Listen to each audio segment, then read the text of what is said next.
Please note that this meeting is being recorded. We also will be sharing a copy of this recording in our monthly FPHS newsletter in the next issue, which will be in August. Next slide. Please note, we do have a lot of our local public health partners here on this webinar. We do contract with the Massachusetts Association of Health Boards, or MAHB.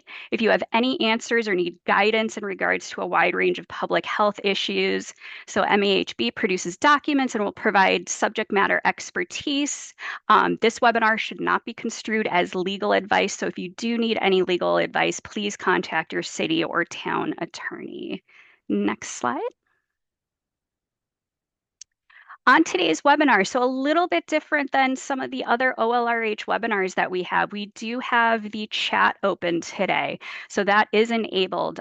Just please be respectful, empathetic, and mindful of what you're posting in those comments. We do also have the Q&A function available. So if you have any questions for our speakers and our panelists, please submit those in there so we don't get those lost in the chat messaging. And also, if you need captioning for this webinar, at the bottom of your Zoom screen, there's a button there to show captions, and you can also see a transcript of this event as well. And if you have any technical issues, please email our office. We have folks on the back end at local regional public health at mass.gov. Next slide. On today's webinar, we are really excited to pull together a panel of subject matter experts. We have several clinicians from the University of Massachusetts in Worcester who will be setting the stage for us on heart health and pregnancy regarding hypertension and the diagnosis of those disorders during pregnancy. We're then going to hear from Heart of a Giant founder, Buba, who's going to share with us a great community program that is engaging and working across Massachusetts right now. And then we're going to hear from some of our BCHAP partners, as well as partners from our local public health nurse consultant program. And I'm Christina Relation Finnell from the Office of Local and Regional Health, and I will be your facilitator for today. Next slide. And our agenda, as I mentioned, we're just going to quickly, this is our first FPHS showcase. So we will be hearing a little bit more about that quickly. And then we're going to jump into our presentation from our UMass Memorial team, hear from our community story, a little bit more about what's happening for local public health nurses regarding cardiovascular health and maternal health issues. And then we'll jump into that panel discussion before wrapping up. But next, I'm going to turn it over to Cassandra Anderson in our Performance Standards unit for a little bit more about the FPHS Showcase Series. Cassandra? Thank you, Christina. It's really great to be here today. I'm the Assistant Director of Performance Standards at the Office of Local and Regional Health. And, I want to thank you for joining us today at this kickoff to our FPHS Showcase Series. This new showcase format is an opportunity to share the innovative and exciting work happening across Massachusetts and discover together ways that local public health entities with different forms and structures can adopt and implement these best practices in each local setting and with the unique populations that are served. And we're really looking forward to learning alongside you at these webinars and welcome your participation in the series and the way that this series allows us to have a more participatory format for learning. And, want to know about, as we discover this showcase format and how it works, we're also interested in things like your suggestions for future topics. So welcome and thank you for joining us today. And I will pass it back over. Thank you. Thank you, Cassandra. So real quickly, we just wanted to level set a little bit about our foundational public health services. Here is our FAB framework that we've been following on this journey as Massachusetts goes towards meeting the foundational public health services. We have our foundational areas and our capabilities. Today's session is going to be covering maternal and child health and family health, as well as access and linkage to clinical care. And we also, in our foundational capabilities, have that equity piece. So next slide. So now we are going to turn it over. We have our spotlight presentations, and a lot of this information that you're going to be hearing today has been a focus of those PHE work plans from our municipalities. And there's been a real interest in learning more about what can happen in the post-delivery and the newborn stage. And so the purpose of this training today is really to shine the light on that vulnerable stage of pregnancy and hypertension or high blood pressure and other related heart conditions. And so this has been a leading cause of death during and after pregnancy. So we'll start out with some of that context and the background of the current maternal health landscape and kind of what the research tells us. And then we'll hear from our community partners and what they're doing to increase awareness about heart disease and related issues, especially in communities of color. So now I'm going to turn it over to Dr. Cavell and our UMass Memorial team. Thank you, Christina. It's such an honor to be here, and we really appreciate the invitation. And I wanted to start by just telling you a little bit about why we do what we do. And I'm a cardiologist and a researcher at UMass. And why I got into this field is because of a lot of friends and colleagues becoming some of the statistics that you're going to hear about. Many of these folks who I've been friends with who were first-time moms and doctors or nurses or researchers were maybe getting pregnant in their late 30s or 40s, and just hearing their stories about their own pregnancy complications, near misses, and how their non-OB teams were either unwilling or unable to care for them during pregnancy was really the driver for why I took on this work. And historically, if we look back, pregnant women have been excluded from research up until the 90s. So we have a lot of catching up to do too, to make sure that we're giving our pregnant and postpartum patients the best possible care. So I'm excited to share with you some of what we know. So I'm going to start with this diagram here, just as a reminder for how blood pressure changes during pregnancy, with a low point around 20 weeks of gestation, an increase of about 8 millimeters of mercury by delivery, and then a peak 3 to 6 days later. So that postpartum period is also a very important point. And compared to women without hypertension, women with hypertension in pregnancy will likely see less of a drop in that first half of pregnancy and a more dramatic rise in the second half of pregnancy. And when we think about how this relates to older adults with hypertension or high blood pressure, where changes are much more gradual, more over like years of time, there are a lot of changes happening here in these 9 months of pregnancy and the first few months postpartum, which is why we think close monitoring is so important. And one of the main reasons that blood pressure matters is that it's a leading cause of maternal mortality. And while this has been improving in other countries, it's been climbing in the US with several really concerning racial and ethnic disparities that Dr. Howard Wilson will discuss further. And we know that hypertension incidence and hypertension control really influences these disparities. And when we think about hypertension and how it relates to maternal mortality, we know that about 40% of maternal deaths have hypertension contributing to them. And we also know that high blood pressure increases the risk for stroke and preeclampsia. Hypertension rates in women of reproductive age ranges from about 15 to 35%, though these rates have been rising along with higher obesity rates, increasing maternal age, increasing fertility treatments. And because it has a silent presentation, hypertension control rates are usually only at about 60 to 70%. And like maternal mortality, rates of hypertensive disorders, or HDPs, you might see them abbreviated, in the US have been on the rise, and this is true in Massachusetts as well. And this graph here shows us hypertensive disorders as a whole, which we'll hear more about from Dr. Wilkie and Dr. Howard Wilson, and chronic hypertension here in blue. And this isn't related just to a change in the guidelines or a change in the definition, but also related to some of those things I mentioned, like increasing obesity rates, increasing IVF, and advanced maternal age. And pregnancy often acts as a window into future health, and it can unmask issues that will show up later in life. So we know that hypertensive disorders of pregnancy puts moms at risk for both short and long-term cardiovascular disease, including coronary heart disease or blockage in the arteries, along with stroke, heart failure, and even death.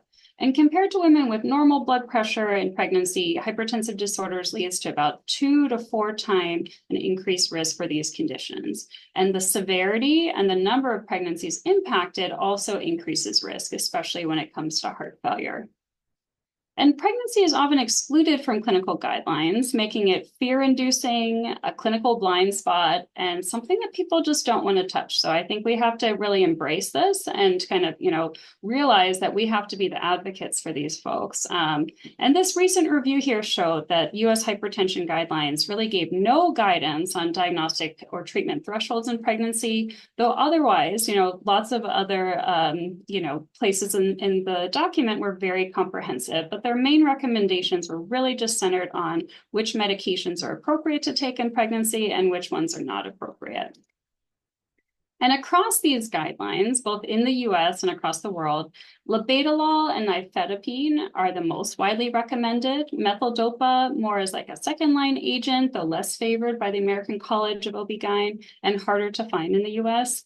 And while hydralazine, a few other types of calcium channel blockers and beta blockers are also seen in fewer of the guidelines. But for anyone who's familiar with blood pressure management outside of pregnancy, this is a much smaller list than we have as far as tools in our toolbox in pregnancy. And one study that gives us some of the evidence for what blood pressure targets to use in pregnancy is the CHAP trial, which was published in 2022. And it looked at about 2,400 patients with chronic hypertension.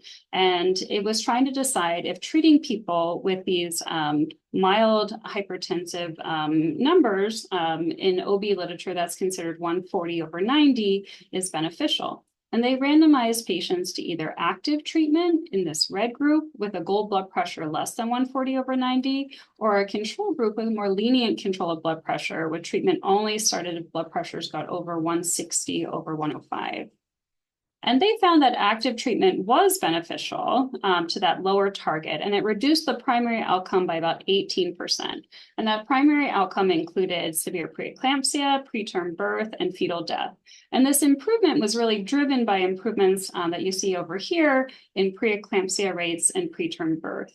And despite concerns about safety and placental perfusion with these lower blood pressures, there was no difference seen in the safety endpoint, which was small for gestational age infants. And because of this study, it's generally now accepted to diagnose and treat blood pressure in pregnancy using the threshold of 140/90. And this slide just shows two of the main studies that we have looking at hypertension treatment in pregnancy. So the CHIP study and the CHAP trial that we just went over. And I'm showing you this to give you an idea of which types of devices they used, the rest period that they used, and the number of readings that they used in the studies. And compared to outside of pregnancy, there was more variation in devices that they used, with more manual and mercury devices, especially in this earlier study published in 2015. But in the newer CHAP study, there were more automated devices. So that's a device with automated inflation, deflation, like the devices that you see in clinic or that come into the homes. And these automated devices were more likely to be Omron devices too. The CHIP study took 2 blood pressure readings for every patient, and the CHAP trial looked at 1 or 2 readings depending on the value. And like most other blood pressure treatment studies, they used a 5-minute rest period before checking blood pressure. Though we know outside of pregnancy, there are some studies showing that a shorter rest period is just as good as 5 minutes. When it comes to checking blood pressure in pregnancy, it's important to make sure that we're giving our patients the right tools and the right education to avoid getting bad data to their care team. And to do this, it's important to get the right device, so devices that have been validated using a standard protocol. And we know that home monitoring has become more and more important, especially post-COVID and with more remote monitoring and telehealth being used. And I'll let Dr. Wilkie talk more about this in the future, but this review looked at clinic and home devices, and they saw that about 70% of the time these devices passed validation, but there were only these 3 devices here that passed without any protocol deviations, and only 2 of these 3 devices are still available, one of the Omron devices and the MicroLife. And while many blood pressure devices aren't validated in pregnancy, these are 2 useful sources for finding a clinic or a home device for your patient. And in the US, we have the VDL website, the validatebp.org.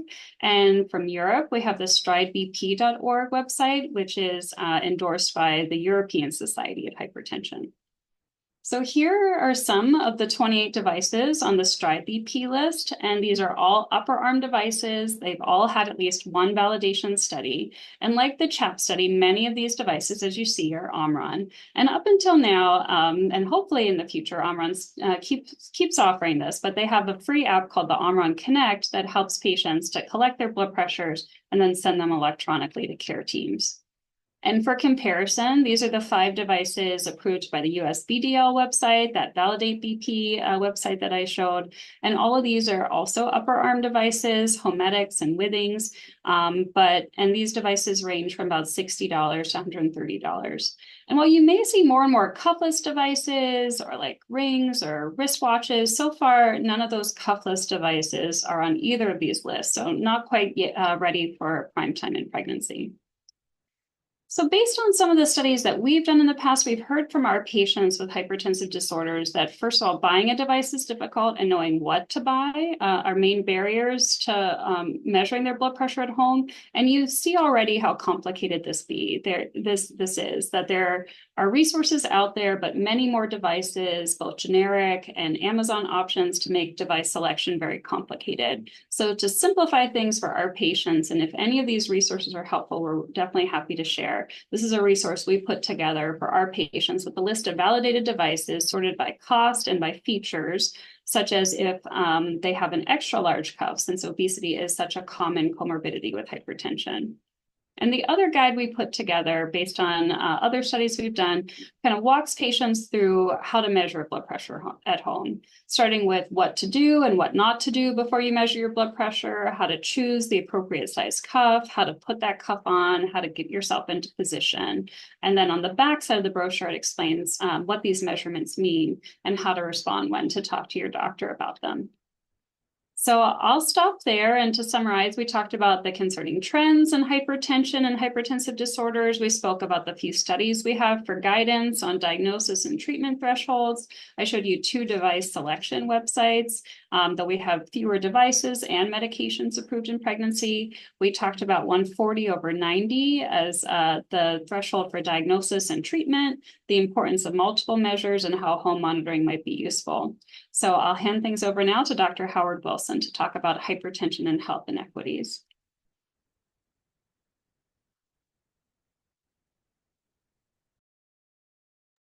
Hello, everyone. For having me here for this seminar. Thank you so much for that presentation, Dr. Covell. I'm going to be talking about hypertension and pregnancy and community outreach, and really focus on blood pressure inequities in diverse communities. These are the objectives for today. Really, I want you to come away with an understanding of hypertensive disorders in pregnancy among racially and ethnic diverse populations, and also gain a little bit of understanding of how we can be a part of the solution while trying to bridge this gap with regard to disparities. So I'm going to start off with a case. This case involves a 36-year-old African-American woman. It's her first time becoming pregnant. She has a history of fibroids, has a history of a clotting disorder that was diagnosed during her pregnancy, and she has a history of hypertension as well as obesity, who undergoes a C-section, really uncomplicated pregnancy. And just some information about her background: she has a PhD in sociology. She actually works as an epidemiologist at the CDC, and her goal is focusing on health disparities and how to mitigate those disparities. And so after she has her baby, 3 weeks later, she starts to feel unwell. She notices that she has had a couple of readings of elevated blood pressure. She has some leg swelling. She has a couple of headaches, and she's noticing that, she's not urinating as much much as she used to. She also notes that she has some weight gain. She goes to visit her physician and tells them about these symptoms, and they say that this is normal postpartum recovery for her. And later on, she goes home after a visit from her doctor's office. She clutches her chest and she has a cardiac arrest. She's pronounced dead shortly thereafter. And autopsy findings indicate complications of postpartum hypertension as a contributing factor. So let's dive into this. Just as Dr. Covell eloquently explained, these are hypertensive disorders of pregnancy, and I'll be talking about them during my discussion. And as you already heard, the maternal mortality rate has been getting worse over time. You can see that the black line at the top is the United States, and this is really in about the last decade. You can see that there's been an increase. Specifically, this graph here is showing that with regard to specific ethnic groups, that gap has widened. So if you take a look at the left of the screen, you can see for African American women, they have 3 times the increase in pregnancy-related mortality as compared to non-Hispanic white individuals. And that's clearly shown here. And this is a graph looking at these stats from 2023. And what it doesn't show is it doesn't show the rates for Indigenous women. But I have a study here that was formed by Chen and her colleagues. And really what this study looked at is it looked at outcomes as it related to about 6,000 pregnancy-related deaths in the United States. And it was a study that, it adjusted for age.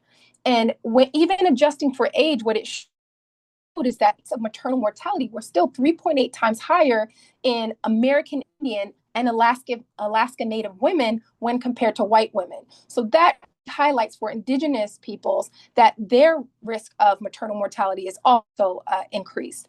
And in this study, it also showed that rates in Black women were 2.0 times higher.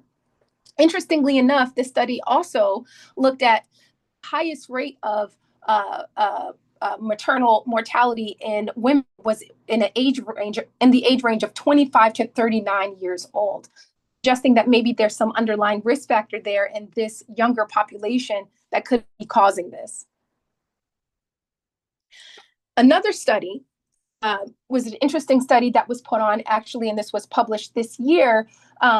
This study really focuses on microaggressions, right? And as we all know, microaggressions are subtle, often unintentional, verbal or nonverbal slights or insults directed to individuals. And it's really well known that people of color, Black, Hispanic, and South Asian women experience microaggressions during healthcare. But this study wanted to look at whether or not these microaggressions could have an association with higher blood pressures, especially in pregnant women and postpartum pregnancy. So what you can see here in the center of the screen is this is telling us the number of high-risk hypertension individuals in specific subgroups. You can see a lot of the women in the high-risk group had pregnancy hypertension. And you can see that there's a good representation of Asian, Black, and Hispanic individuals in this study. And individuals in the study were given a questionnaire, and the questionnaire really asked about their experiences as it relates to microaggressions. And clearly, I want you to focus on the left side of the screen and looking at the top here. But if we look at the darkened red line, high-risk individuals who stated that they actually had some exposure to microaggressions. And you can see that these individuals have a higher blood pressure compared to this dotted line down here, which are individuals who said that they did not have any exposure to microaggressions.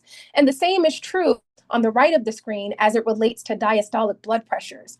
So overall, what this is telling us is that high-risk groups who experience microaggressions had high rates of systolic and diastolic blood pressure, and maybe there's a link between blood pressure and microaggressions, and they even looked at structural racism in this study. So that's important to remember. And it's also important to remember that the highest blood pressure actually was in the first 12 days to 3 months after the participant had delivered. So that's a key point in time when we should be managing or taking blood pressure for our patient. Why does this occur? I think there are a lot of thoughts as to why we see, situations like this happening and why the maternal mortality gap is so wide. One thing to focus on are social determinants of health. And I know as public health officials, you guys all know what those are. It's where we work, play, live, religious beliefs, and thinking about how all of that plays a role in cardiovascular disease risk and health outcomes. And even when we think about these social determinants of health, we still have to understand that for diverse groups, even if you are a person who has enough money or you are financially stable, it doesn't erase what we're seeing in terms of the disparity. And so if you take away anything from this presentation, it's really focusing on this slide and thinking about what are the systemic barriers that prevent diverse groups of people from getting the care that they need, such that the maternal mortality gap will be sort of decreased, essentially. And so we have to think about chronic stress and acute psychosocial factors that can influence blood pressure. We have to think about how if you're a woman coming here to this country, to the United States, and maybe you have limited access to quality and affordable healthcare, how that's going to affect your cardiovascular health outcomes.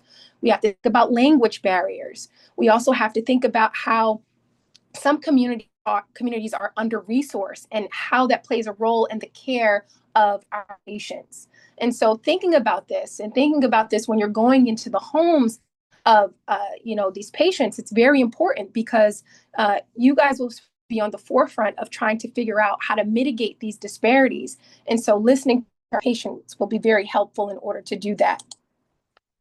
And so community-based strategies to address hypertension in pregnancy and diverse communities are very important. There was one study that was done, a cluster randomized trial of blood pressure reduction in Black barbershops. Maybe some of you are familiar with this study, but what it looked at is Black male individuals who had uncontrolled hypertension, and the pharmacists and healthcare workers went to the community in order to provide blood pressure screenings and engagement and education to Black male participants. And interestingly, what they saw is a blood pressure reduction of about 22 millimeters of mercury, which is significant. And so I think we can learn from this study and understanding how culturally relevant, trusted environments can support, management of certain chronic diseases, including hypertension, especially in pregnancy, right? And we can try to adapt some of those things. This is for those of you who are researchers and just trying to understand how even when we want individuals from diverse groups to join our studies, things that we should be thinking about, right? We want to engage our community. We want to make sure that we are making sure we have reproductive justice advocates on the forefront to make sure that the needs of the participants are met. We want to make sure that we're providing education on how to use devices and remembering to compensate participants for their time. Even there are participants who may have difficulty getting childcare, and keeping that in the back of our minds when we're trying to enroll participants in study. Another way to engage our community, right? We need to meet the community where they are. One way to do that is faith-based projects, right? So churches and other places of worship can serve trusted, accessible spaces to disseminate health information, to promote prenatal care and high blood pressure awareness. Also, it can be a great place to host community outreach and screenings. And doing this in this way can promote trust in these diverse communities that ultimately can help benefit patients as it relates to their cardiovascular outcomes in the long run. And so going back to that story that case that I presented earlier, this is not a made-up case. This is actually a real woman. Her name is Dr. Shalon Irving, and she was a CDC scientist who in 2017, she had complications from high blood pressure postpartum, and she passed. And her mother, she said something very touching And she said, there's no manual for overcoming the death of a child, especially when you know that death could have been prevented. And so how can we as healthcare workers and public health officials be a part of this solution? The number one thing I think we can do is listen to our patients and be an advocate for our patients. Recognizing the alarm signs and symptoms of high blood pressure are going to be very forward moving on, and you'll hear about later on in the webinar. But I encourage you guys to go to see. The Hear Her campaign has a wonderful sort of picture that you can give patients and you can learn from on how to recognize signs and symptoms of high blood pressure as well. Educating our patients, right? That's always going to be important as it relates to blood pressure, and also educating ourselves on implicit biases and stereotypes and microaggressions so that we approach our patients from a culturally sensitive aspect and awareness. That's going to be very, very important. And lastly, checking blood pressure frequently during and after pregnancy, especially for high-risk patients, and thinking about how it relates to diverse groups of patients is going to be helpful so that we can all be a part of the solution. Thank you so much for listening to my presentation. Happy to take questions after this, and now I'll turn it over.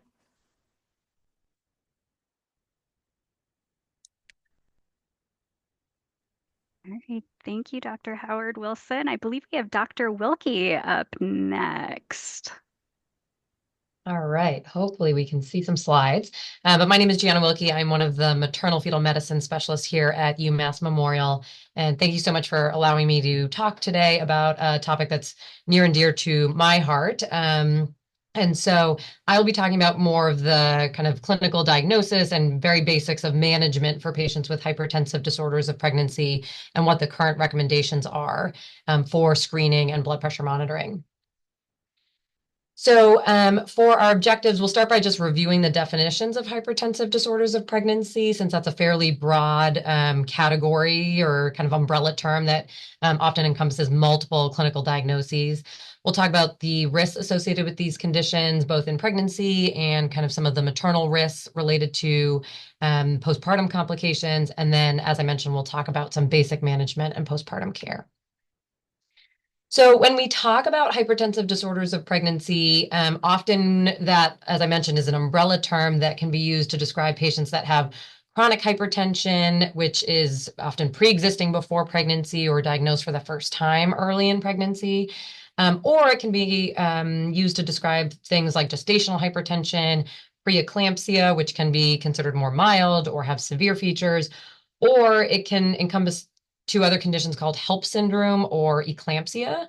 And HELP syndrome is a condition marked by sometimes patients will have elevated blood pressures, but they also can have significant liver dysfunction or even liver failure and other blood abnormalities like anemia and low platelets. And eclampsia often will present for the first time with patients having a seizure. And so as you can see, when we talk about hypertensive disorders of pregnancy, it can be fairly mild to patients having just mild elevations in blood pressure to pretty catastrophic complications at times. And so Dr. Howard Wilson shared this slide, and I'm just going to dive a little bit deeper into kind of some of the definitions we use for diagnosis. So for patients with chronic hypertension, they need to have a blood pressure that is over 140 over 90 and be either diagnosed before pregnancy or within the first 20 weeks of pregnancy. And it's not uncommon that for a lot of younger, sometimes healthier women, that they may not be routinely seeing a primary care doctor. I know sometimes, like as a provider, trying to get in to see your own primary care doctor can sometimes takes months to a year to get in with a provider. And so often getting in for pregnancy care is sometimes the first time patients are seeing a medical professional, sometimes in a couple of years. And so it's not uncommon that at initial prenatal visits, we're kind of diagnosing hypertension for the first time. Patients may be diagnosed with gestational hypertension, meaning that they are having the first onset of elevated blood pressures after 20 weeks of pregnancy, and that they now have elevated blood pressures of 140 over 90. And then that can progress or be diagnosed the first time as preeclampsia, where they may have other signs of end organ involvement. So they may have protein in their urine, liver dysfunction, renal dysfunction, anemia, low platelets. They may have headaches or vision changes or present with seizures. They can have cardiac dysfunction, have fluid buildup in their lungs, or we can see manifestations of the condition affecting the fetus in which the fetus isn't growing as well as we'd anticipate, and they can be diagnosed with fetal growth restriction. So as you can see, it's a pretty varied diagnosis and how it can present for the first time in pregnancy, which often makes the diagnosis actually sometimes a little bit challenging when you're trying to figure out, is this new hypertension for the first time?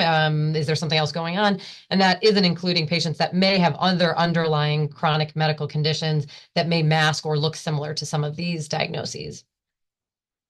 And the reason we care about this so much, as Dr. Koval and Dr. Howard Wilson mentioned, is that we're seeing that hypertensive disorders of pregnancy are on the rise. This figure on the left is showing, kind of in this solid bar here at the top, that any diagnosis of hypertensive disorders of pregnancy are going up among delivery hospitalizations over the last couple of years.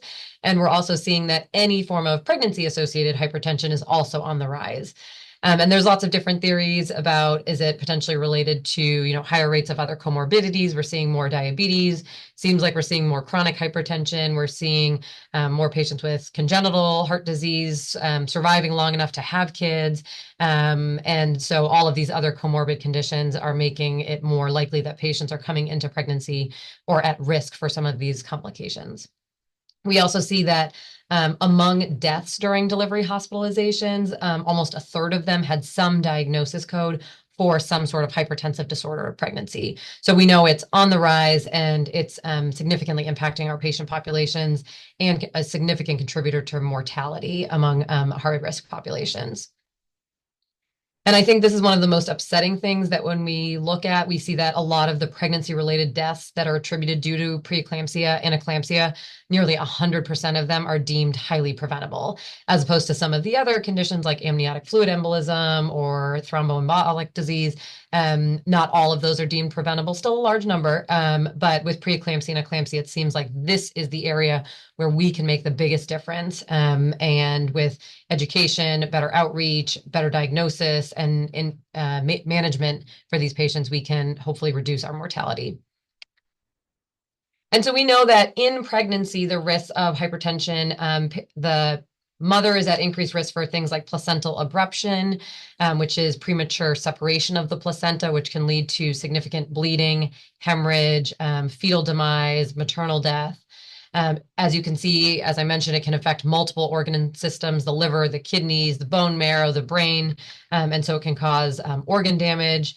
It can lead to stroke and intracerebral bleeding, which can have catastrophic effects. It can lead to seizure and death.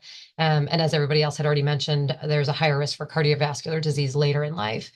And then the babies of these pregnancies, they're more likely to be born at a low birth weight, which has long-term implications for their kind of overall health and actually their future cardiovascular health as well. They're more likely to be born preterm, more likely to die, and have some of those cardiovascular disease complications.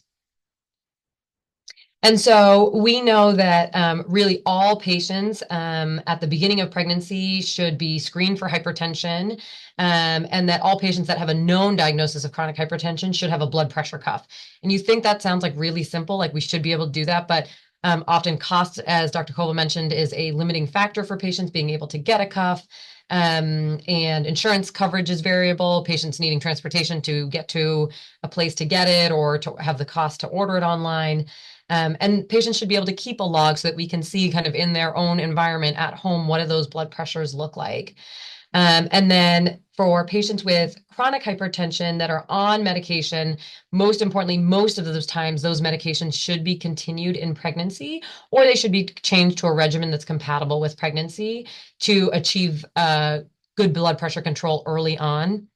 I can't tell you the number of times I've seen patients in clinic where they've been told by other providers, or they themselves were worried about the medications they were on, so they just stopped every medication, and they come in with their first visit and their blood pressure is 180 over 100 because they stopped the 3 medications that they were on before. And so better education for patients and for providers in our community that aren't as comfortable dealing with pregnancy or maternal health is critical in this time frame.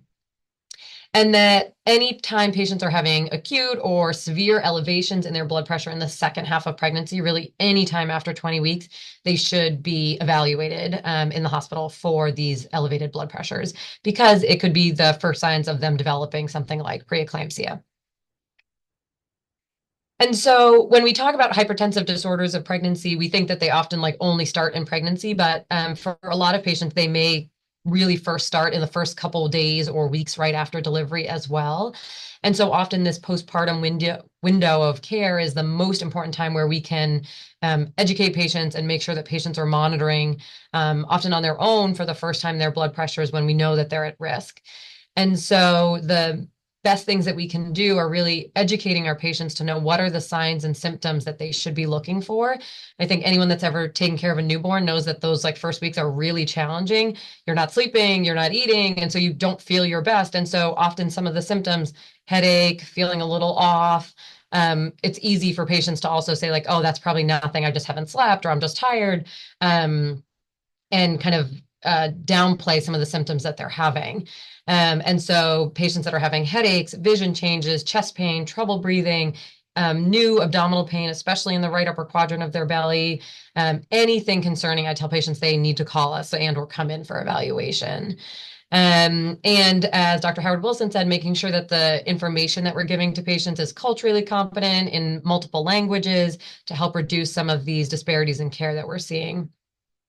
And so the current recommendations from like the American College of OBGYN is that for patients with preeclampsia, they should have BP monitoring at least for the 72 hours after delivery. And usually that's done in the inpatient setting while patients are still admitted. And then once they're discharged, ideally they're seen within 3 to 5 days, and that can be with a visiting nurse, with a telehealth visit, with an office visit, and then again in person 7 to 10 days after delivery for blood pressure evaluation and evaluation of any symptoms.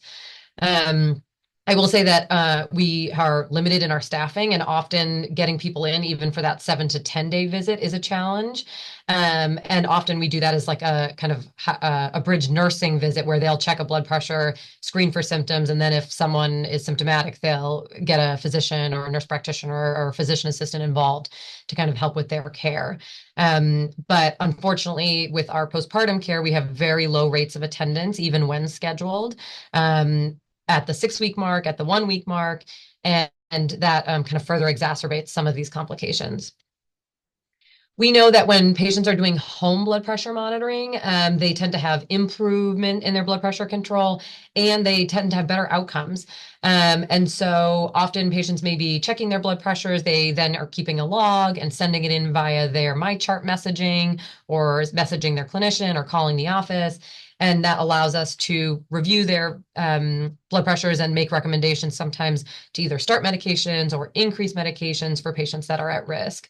And also, I think it gives us a better sense of what their blood pressures are actually looking like when patients are at home in their own environment, as opposed to be like being in the office, running in from the car, and finding the office and registering and then being brought into the room. Often patients will have more elevated blood pressures. And when they say they're checking them at home, they may be normal. So that gives us a lot more information. And I think then patients have an increased awareness of like, we care about what their blood pressures are doing at home. It improves their adherence, and they feel like they are kind of controlling this situation as well. And I think it allows us to solve a lot of the clinical blood pressure issues that come up. So these are two studies that were somewhat recently published in the last couple of years that look at home monitoring and improving both blood pressure control and disparities.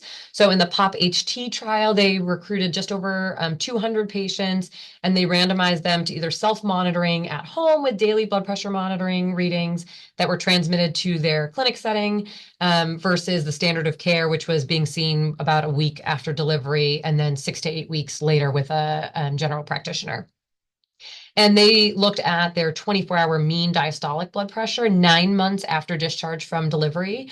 And they saw that the patients that had self-monitoring actually had a significantly different and lower baseline diastolic pressure by about 6 millimeters of mercury, which is pretty significant in terms of controlling their blood pressure.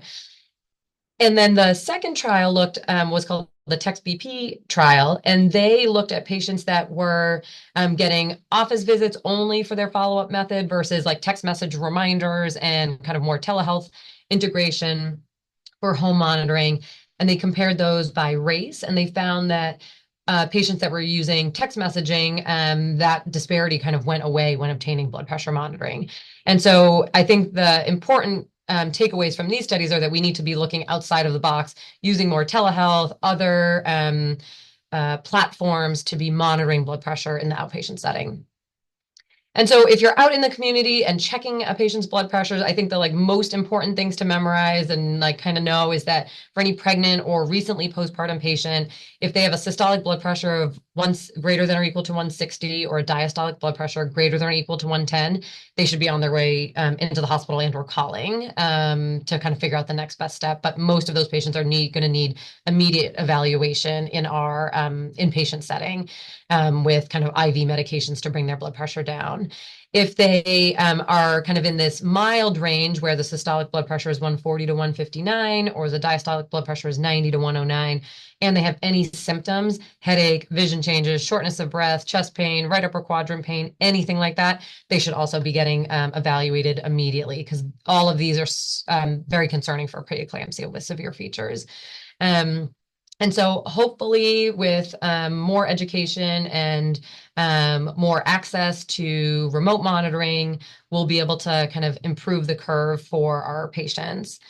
So just as a review, we talked about what some of these hypertensive disorders of pregnancy are, that they're associated with adverse perinatal outcomes for both the mom and the baby, that early diagnosis and treatment is really critical for prevention of further complications in this population, and that patient education and BP monitoring is critical for detection in this high-risk population as well, and that any patients with severe elevations in their blood pressure need prompt evaluation in the inpatient setting. So thank you so much. I put my email there and happy to take any questions. I'll stop sharing so that Dr. Whalen can hopefully get her slides up. So while Dr. Whalen is getting her slides up, if you have any questions, we will be taking those from our Q&A part of the app. So if you're in the bottom of Zoom, just click the Q&A section. And so now I will turn it over to Dr. Whalen. Thanks so much. Sorry, I'm like running in between locations today, so I appreciate the able to go last, and thank you for having us. I'm going to switch gears just a little bit to go over some perinatal mental health basics. As we're out in the community, we may also be first line responders and talking to people about perinatal mental health disorders. So what are perinatal mental health disorders? This encompasses a broad spectrum of diagnoses that occur pre-pregnancy, intrapartum, and antenatally, and then in the postpartum period. So any sort of depression or anxiety during pregnancy, postpartum depression, any sort of perinatal panic disorder, OCD, postpartum PTSD, and perinatal bipolar disorder. I'm trying to catch us up on time, but the scope of the problem. So we talked a lot today about some complications of pregnancy, including hypertensive disorders. Other common complications include gestational diabetes, which affects about 6 to 8% of patients who are pregnant. Preeclampsia, we've talked about, occurs in, again, about 6 to 8% of patients who are pregnant, so about 1 in 12. And preterm birth affects about 1 in 10 to 1 in 12 patients that we care for. However, perinatal mental health conditions affect 1 in 5 pregnant people. They are the most common problem and complication of childbirth.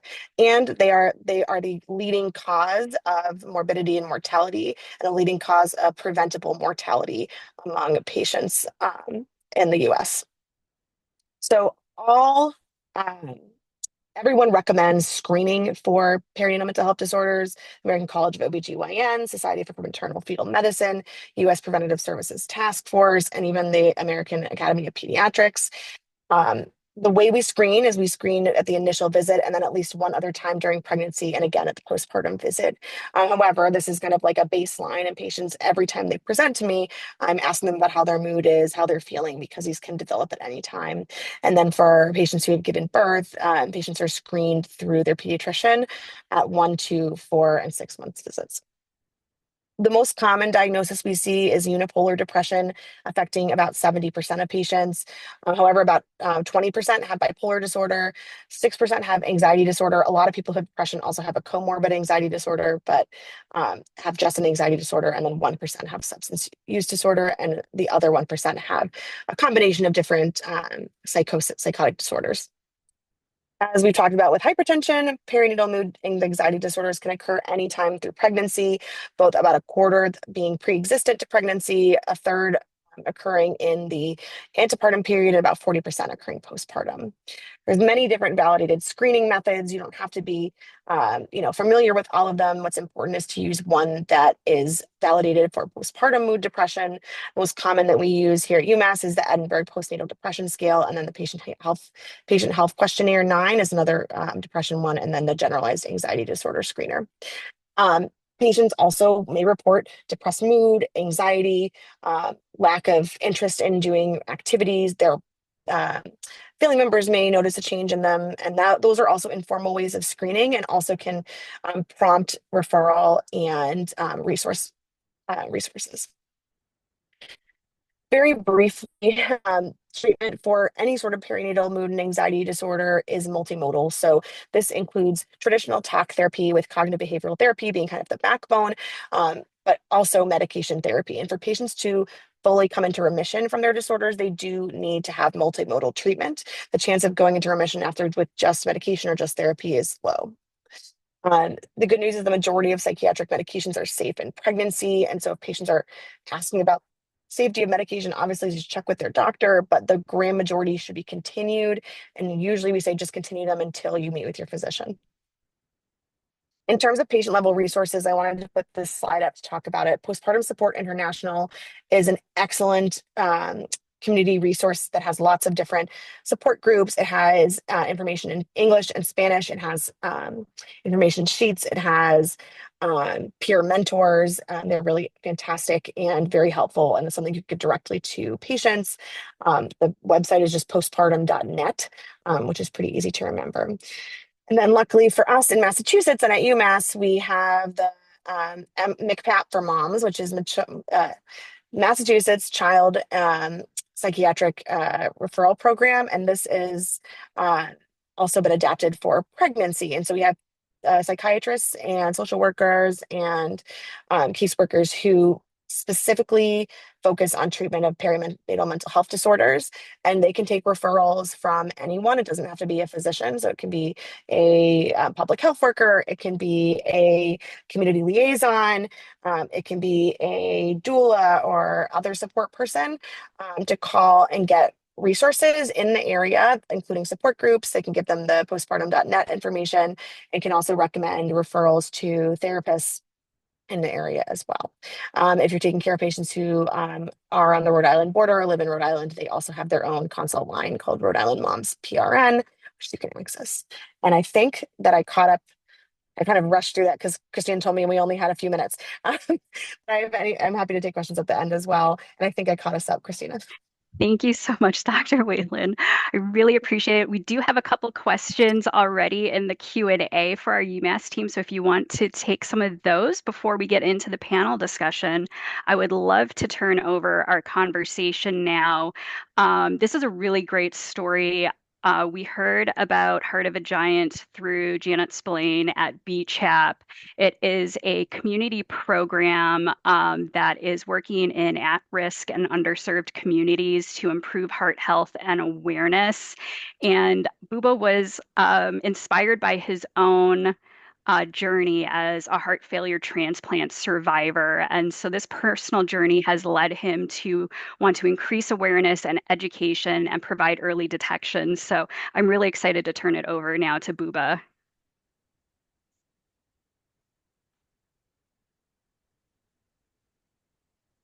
And we do see your slides, but we do not hear you yet.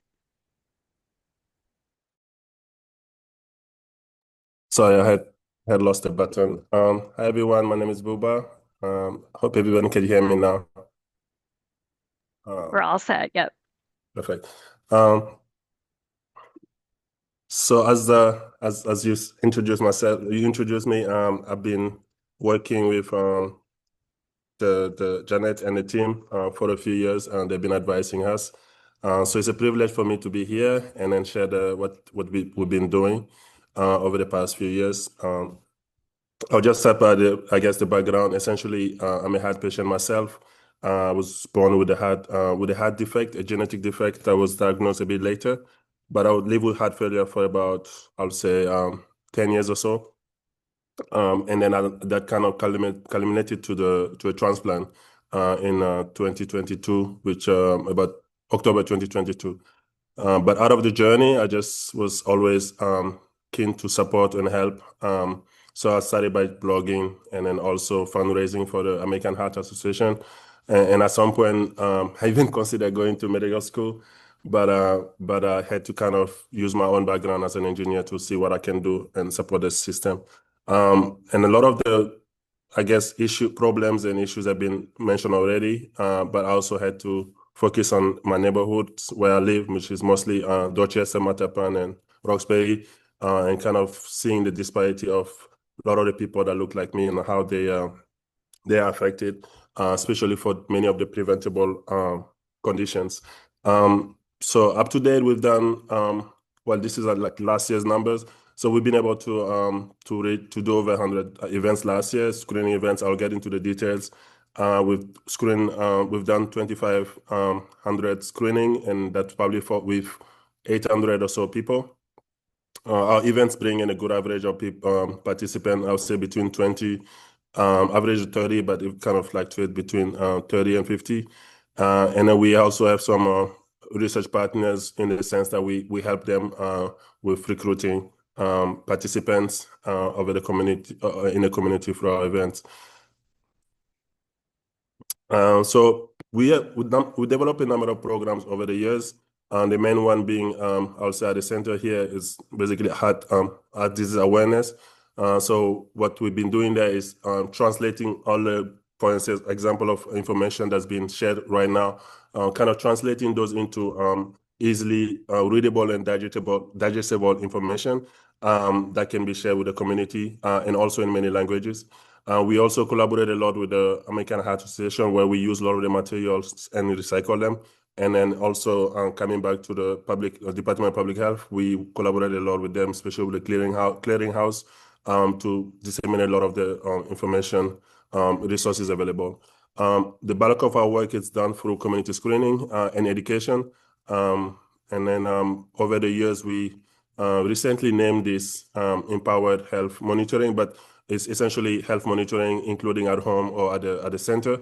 And then part of that kind of incorporated naturally maternal health coaching.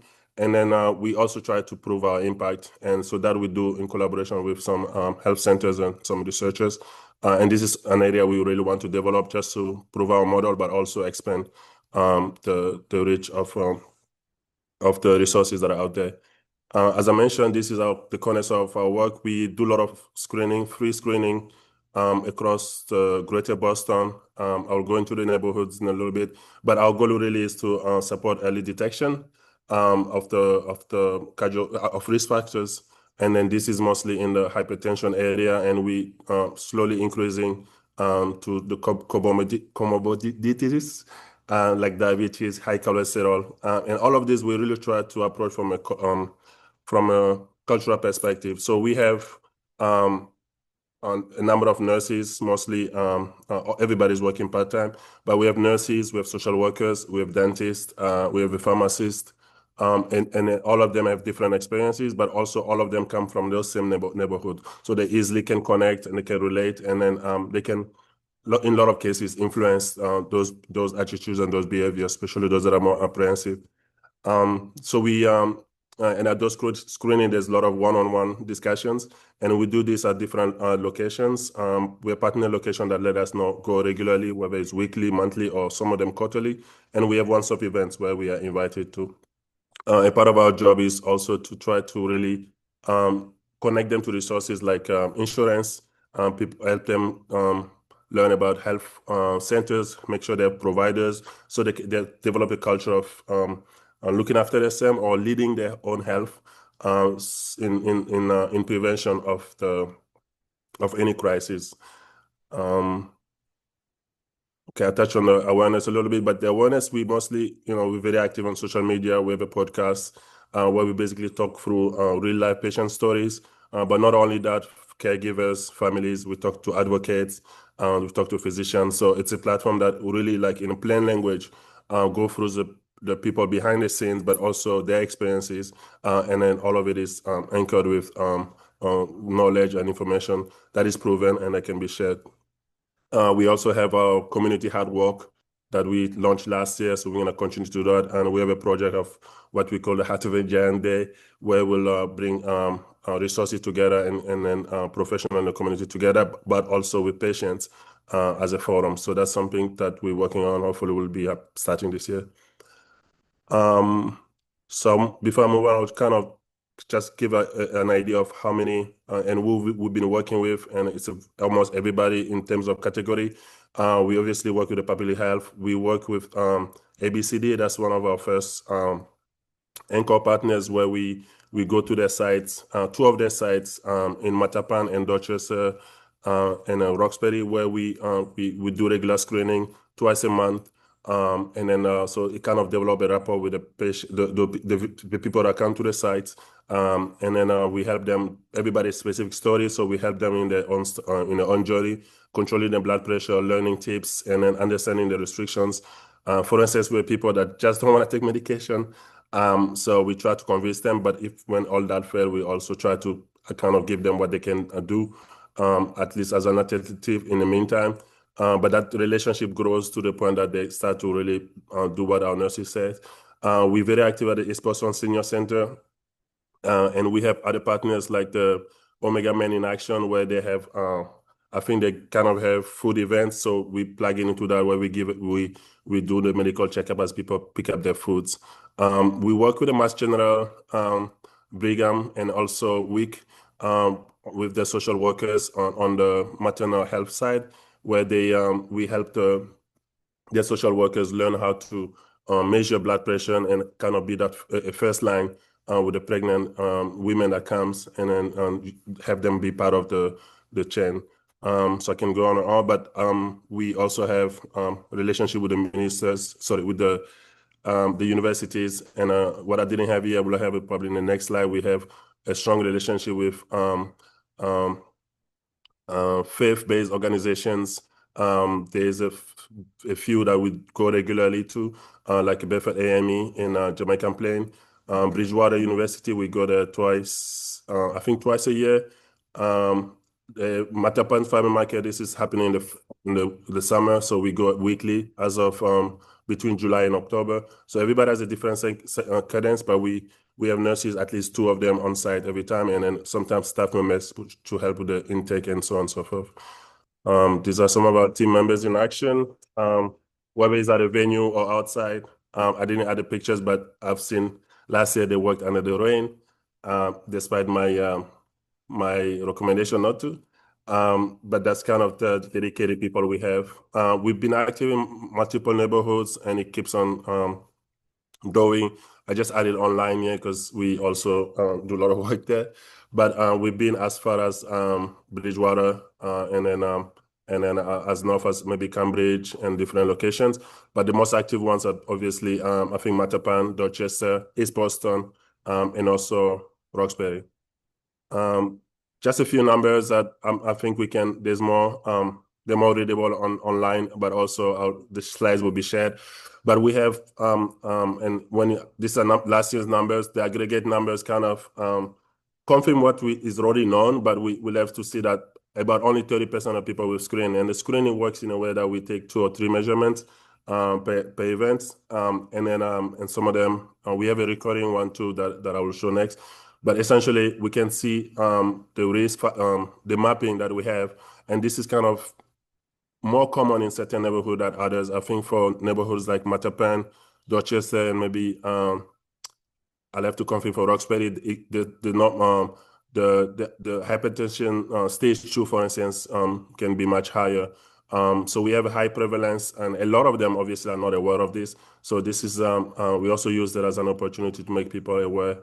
One thing we did is to monitor 68 people last year, and this doesn't present very well, but basically we worked with them over the years to see over the last year to see to help them reduce the blood pressure. This is not a proper, I think, as a clinical effort, but because all the factors are not controllable, we've been able to help them reduce the blood pressure from for the most part. And then these are kind of a snapshot of some of those results. We've had one case, which is, I think, an outlier, but it's something we thought will highlight, and it's probably due to a number of things. But we advise about nutrition all the way to the medication adherence. We've had many cases where patients come to the screening and they didn't take the medication or they don't take it for many reasons. And I think one example is that a lot of times they stop taking it.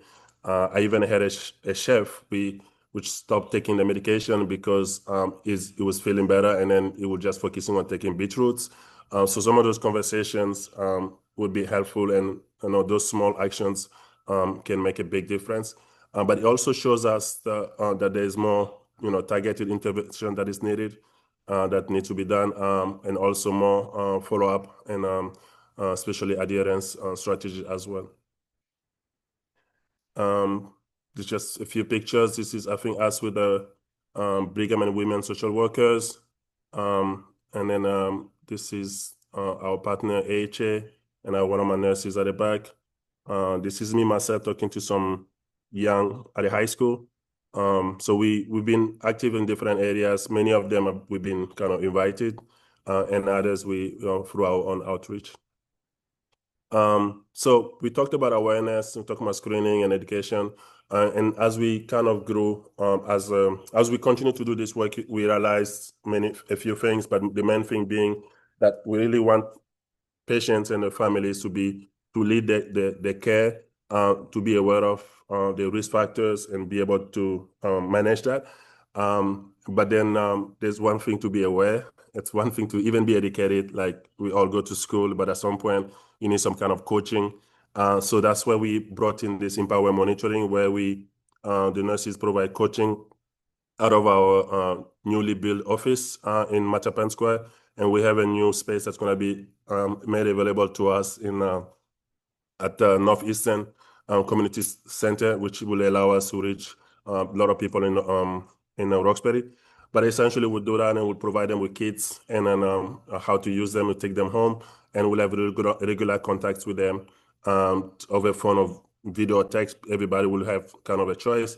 We already do like some paper logging where every time we do a screening, we give them a card with some basic information in the other pages, but they can take the measurement, and that's a measurement they can take to the doctor. But this is something we can be able to leverage here in this monitoring. In addition to hypertension and diabetes and cholesterol, we're also going to start looking at heart failure patients and obviously expectant mothers that we will be able to recruit. And that part obviously is reduce the pregnancy-related health differences as discussed by our good folks from UMass. We want to be able to recruit a number of them, hopefully to support them. And then we're looking to support them like early on in the pregnancy up to 6 weeks postpartum, but if necessary, we will have to go beyond that. But the idea is really to support them to the point that they feel confident and in charge, and obviously better health outcomes. All of this work, we really want it to be evaluated. So we work with clinical centers and research members to, we have epidemiologists on board that support our side of, I guess, the documentations. But essentially, we want to work with researchers to validate our model and improve our model, and hopefully we'll be able to disseminate this model to communities, organizations, and other groups. Our premises is mostly based on this framework where we hoping that with literacy, with healthier lifestyle, and just better management of people's health, enhance mental health, and also stronger social support, which I think is critical, especially in a stressful world. More stressful for some than others, but those are all factors that affect our heart health. So we're hoping that by us measuring this, we'll be able to prove that we'll be able to improve those factors. You just wanted to wrap up with our kind of strategic plan. We're looking right now to improve awareness. We've been doing that for a few years, but we want to continue doing that. We're really encouraging early checkup, so regular checkup and regular early diagnosis. We want to continue to improve healthcare access. And then the key, I think, addition, which I'm excited about, that's the one part I can talk about as an expert, is integrating technology. And then also the key part is really cultural, a community approach and a cultural relevancy which will, I think we've seen has proven its benefits. This is our 5-year roadmap. I'll spare you that, and then this kind of wrap up my short presentation, I hope. Thank you for your time. Buba, thank you so much. That was wonderful information. There's been really great engagement here in the chat that I've been following. I think a lot of interest in the programs that you are doing. I guess one question that I would have for you before we jump into the panel discussion is what tips do you have for our local public health partners, municipalities that are on today's call that would like to partner with organizations like yours? How can they get started? It's a good question. I think there's a lot of organizations in the community that are kind of healthcare adjacent. In our case, we work a lot with like folks like ABCD. We reach out to the YMCA. So those places that already have traffic will be good to support. And then just sometimes a lot of pop-up events. And I think the key factor for us is to, so I'm sweating. I'm not too sure, but I'm in the Caribbean and it's super hot. So, but basically, showing up regularly at one place. So what we do is that when we go to ABCD, they know when we're coming, and they know every day we'll be there. So whether we're one person showing up or 20 person show up, we'll be there. So really being there, being present, being visible, is one way to do it. Because what we've heard is that, oh, everybody comes, but they don't come back again. And from there, everything I think will grow organically.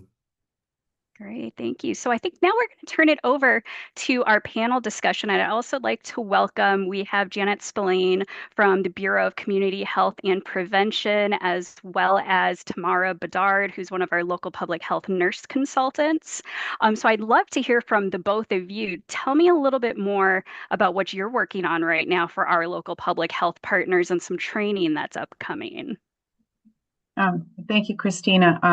Good afternoon. Thanks for having me. Some great presentations. I'm Janet Spillane. I'm the CVH lead for some grants from the CDC at the Department of Public Health. One of our commitments is through the grants that we get is to really do a lot of public health information as well as training and awareness and focused in on cardiovascular disease. So what we have designed is we have some online trainings around proper SMBP measurements, as well as in person. And we have been having a series of them for probably the past at least 10 years, where we will train CHWs as well as RNs on proper self-monitoring blood pressure techniques and how to teach it. Over the last year, I've partnered with the public health nurses and Caitlin Pettengill's folks around a Train the Trainer series, where we train nurses how to go out and do regional train people, other health professionals around how to do proper blood pressure measurement. It's something you learn in nursing school for like an hour, maybe. And we all kind of slide back and we start getting some bad habits. So it's a really interesting training that we held over a 2 days period, and we're going to be having one in November. And I think we have someone who's actually attended it that will speak now. Yes, thank you. That's me. Hi, I'm Tamara. Janet, that was a wonderful training that myself and the other nurse consultants attended back in March, I think it was. And when we first heard about it, we thought, oh, we've been nurses, a lot of us for quite a while. So we were thinking, what do we need to know about taking blood pressures? But actually, there was a lot of tips and tricks that came from that and bringing us back to our nursing school days and just reminding folks the importance of getting an accurate measurement the rightness of fit for the cuff size and, listening and Karakov sounds and all of those things, to make sure that we're getting, the accurate readings so that when we're getting the best information, giving to the providers that we're getting the best information for folks. So it was a wonderful training. I would highly recommend to any of the public health nurses that are on the call, there's training coming up. And that's probably going to be part of our skills training as well, as coming up for the consultants that are working on education that we're working on behind the scenes. We're excited to be working on those outlines and that educational programming that's coming. And this has definitely been one of them that's going to be coming along. So stay tuned for more information on that. And I just want to say a great big thank you for today's topic showcase as a person who did experience, pregnancy hypertension and, preeclampsia. And I just thank you all for bringing this to light. And I also just want to shout out and say, this is a public health audience and public health is about prevention. And one of the things that, really stuck out in my mind was how many of these things are preventative, that could be prevented. And so I feel like there's a call to action after this, these presentations today, and some of the graphs and the information that you've shared are pretty sobering, and I'm really grateful. So thank you for this. I really appreciate it. Tamara, thank you so much for sharing your story. And I also have a personal connection here to maternal health. I was not a public health professional before I had a pregnancy issue.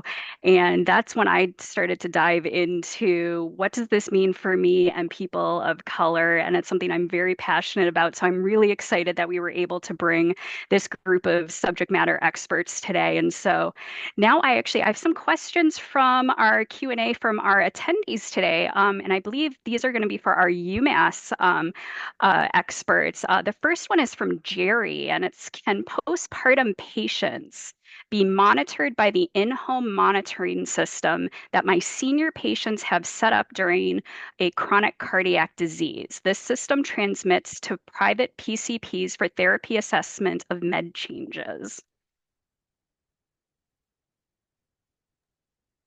So maybe Dr. Wilkie can weigh in too, but I think we definitely have these types of programs, especially for our heart failure patients. I think there are some universities, like I'm thinking about Boston Medical Center and Boston University, who use an app that kind of directly goes right back to the doctors who are taking care of those patients.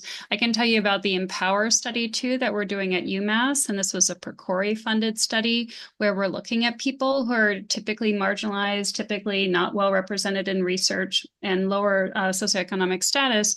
And what we're doing for them is 3 different types of care. One was more, like a standard of care where we send them home with a blood pressure cuff. The second was a remote monitoring arm where once a week they touch base with an advanced practice practitioner. So either a PA or a nurse practitioner who's experienced with OB. And I think so far with that study, they're not using those direct connections like the Wi-Fi or Bluetooth or like enabled blood pressure measures going directly into like, say, the clinical chart. But they're talking to those obstetric providers once a week using remote monitoring and using telehealth. And that study has had very good engagement. We're getting a lot of good data there. And I think it's anticipated to end the next about 2 years. The third aim of the study I didn't mention was with community health workers going into the home. And I think there's a lot of debate about that right now, whether that can actually happen with what's going on right now in the country. And, would people be willing to let people into their homes for the study? So I think there's a lot of discussion on what exactly that third group will look like. But definitely there are some things that are coming, and definitely some programs are more advanced than others. But I think when we think about remote monitoring, I think we do have to be a little bit careful too that we're not widening disparities with it. I think, there's a lot that we don't, that we need to take into account, right? Like, do people have stable Wi-Fi connections?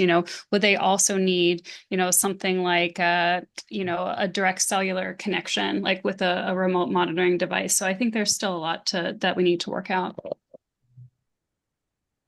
I agree with everything that Dr. Koval just said. I was going to say that currently at like UMass in our OB setting, often patients are just sending us like kind of my chart messages with blood pressures written down.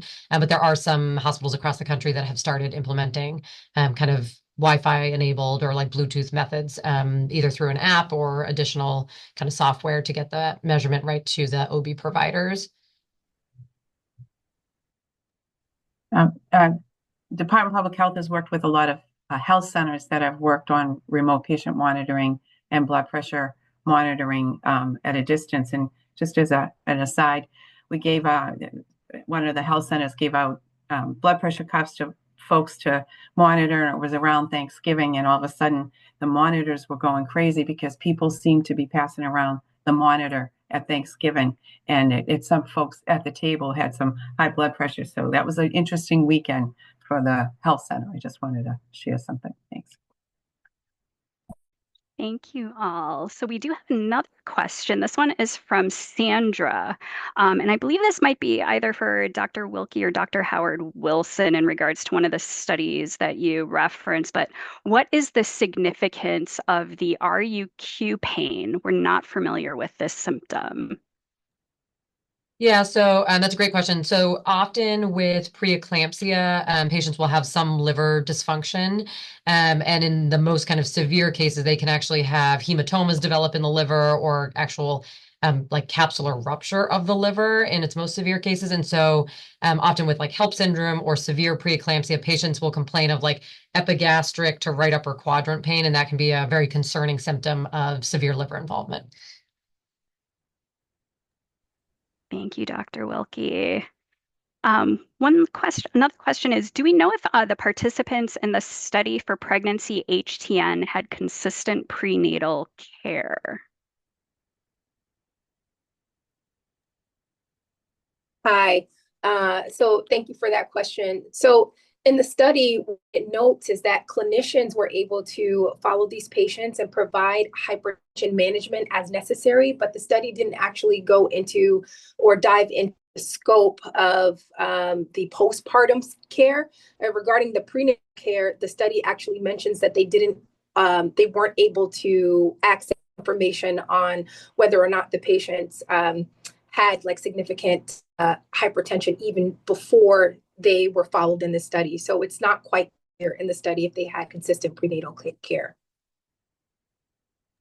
Thank you, Dr. Howard Wilson. So I think we have time for one more question before we wrap up this afternoon. And this is for all of our panelists today. I'm curious, what are your thoughts of how do we build trust in communities where there is a historic mistrust with the medical system? How can we start to repair that and work with our local public health partners? I can start off just trying to answer that question a little bit, and I appreciate the question. And I think for many people, especially as it relates to diverse groups of people, that thought process of meeting people where they are is very important to provide health, right? And so if we know that someone lives in a community where there is poor access to healthcare, then I think it kind of falls on us as healthcare workers and providers to go to those communities and try to provide as much support and education that we have in order to help those communities as it relates to them succeeding or thriving, right? I think it also is important for us to do our own research, to look at the literature that's out there, and also try to build trust in these communities by being consistent, right? So if someone is saying like, hey, I don't have transportation, maybe we can figure out if there's an avenue where we can get them transportation. Or, hey, I'm not sure I have insurance. Well, then maybe we can figure out an avenue where we can put them in touch with resources that help to close that gap. I know it is probably a very difficult task for us to do, but I think it's something that we all have to, reach back. Essentially, it's something that we all have to do in order to make sure that we're successful in reaching out to these communities. And I also, say that when we are, if you have the ability to come into a home or perform home visits, I think that is like the key. In a person, when they open the door to you, they are trusting you with themselves, their healthcare, they're trusting you to come inside their homes. And I think that in itself, really important, trying to understand them, who they are, what's important to them, and listening to what they say about their bodies. So that's the first thing I believe is going to be important in order to bridge this gap and maintain trust in these communities.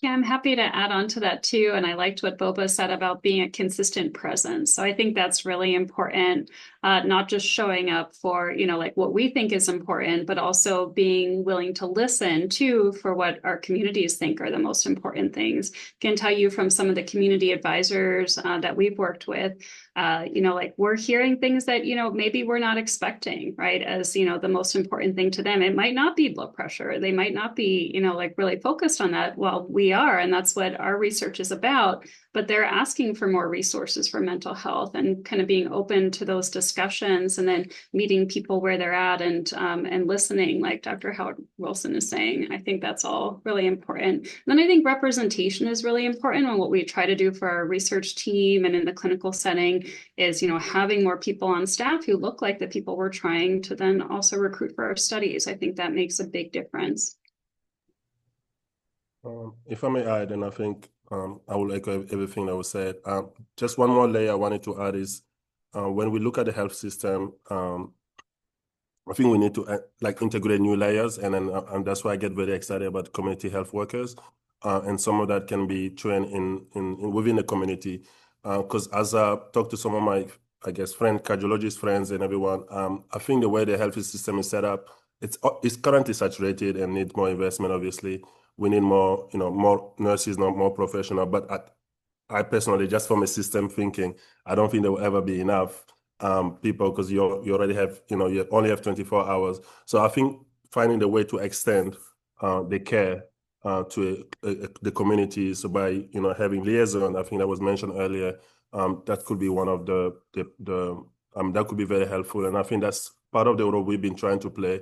And then leveraging some of the existing organizations already. So for us, for instance, it will be hard to go to some people's houses, technically because of our numbers, also because of the same reason you mentioned, but we can always meet them at the senior center because they always come there. We can meet there at ABCD. That's a place they already trust. So maybe, meeting them there. And then from there on, obviously, the home care will be justifiable and will be easier to manage. So I think just finding a way to think about partnership, but also new resources that will be helpful. And I think that is a great place to end, where we landed there. I want to thank all of our panelists today. Our UMass partners, we're doing this in between patients, so thank you for that. And I just appreciate also all of our local public health partners who are on this call today, who took the time during your lunch hour in between visits. We do just have a couple reminders as we wrap up here today. So next slide. Next steps for you all. If you would like to incorporate any maternal, child, and family health work plan activities and like to learn more about how to do this with your municipality, how to integrate this into your initiatives, please reach out to us on the technical support forum. Again, we're going to provide these links out to everyone today, the slides as well as a recording, so you'll be able to submit if you're interested. Also, contact your local public health nurse consultant about that detection and management of blood pressure training. Those will be starting later this fall, so we're compiling a list of which municipalities are interested in taking advantage of that. Also, if you're not on our list for the FPHS newsletter each month, follow along with our journey to follow the Foundational Public Health Services. We'd love you to hear more about these great local stories, how we are connecting in communities across the state. You can also check out our archive that includes past stories across the span of the FAB capabilities and areas. And then also a final reminder, we have a special topic webinar this month on Tuesday, July 29th about clinical liability. That will be at 3 p.m. using our regular monthly webinar link. And next slide. And our next August FPA showcase, our topic is going to be communicable disease prevention and immunization access. So we're excited to bring you some local public health stories from the Berkshires, from Tri-Town Health and Chelsea Revere area, some work that is being done in these communities to increase access to pediatric vaccines to vulnerable families, how to identify alternative pathways for families across Massachusetts, and we'll also have some updates from our Vaccine Confidence Initiative and the Data Assessment Unit over in Biddles. So if you quickly scan that QR code, otherwise we will be sharing this in our newsletter this week as well. And then lastly, if you have any questions about this, adding other topics, feel free to reach out to our office at any time. Our phone number is here. You can also email us at localregionalpublichealth@mass.gov. We'd love to hear your feedback about this and other topics for the future. And lastly, if you'd like to connect with DPH, you can reach us on Twitter and these other social channels. So thank you, everybody. We appreciate you for spending time with us this afternoon and wish you all a great rest of your week.